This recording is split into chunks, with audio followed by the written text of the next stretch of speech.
রোজকার chicken curry খেতে খেতে যদি আপনিও বোর হয়ে যান, তাহলে আমার মতন ট্রাই করতে পারেন চিকেন কাবাব কারি। একটু স্বাদ বদলও হবে আর ভালোও লাগবে। আমি এটা পরোটার সাথে খেয়েছি, চাইলে আপনারা রাইসের সাথেও ট্রাই করতে পারেন। বোনলেস চিকেন, কাঁচা লঙ্কা, রসুন পেস্ট করে নিয়ে তাতে পরিমাণ মতো নুন, গরম মশলা, ডিম আর কর্নফ্লাওয়ার দিয়ে মেখে নিতে হবে।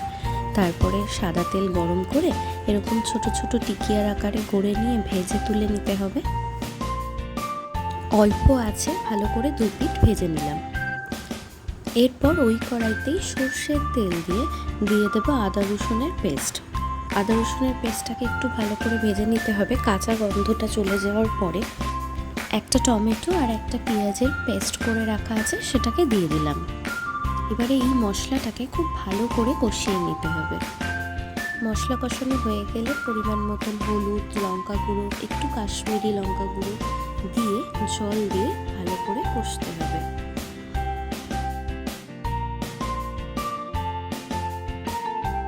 জলটা দেওয়ার পর পরিমাণ মতো নুন, চিনি আর অল্প একটু গরম মশলা দিয়ে আবার একটু নাড়িয়ে নিয়ে ফেটিয়ে রাখা অল্প একটু টক দই দিয়ে দেব।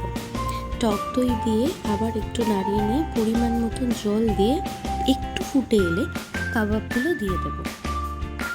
এটা একটু শুকনো শুকনো হবে, কিন্তু আপনারা যদি একটু গ্রেভি রাখতে চান তাহলে সেই পরিমাণ মতন জল দেবেন।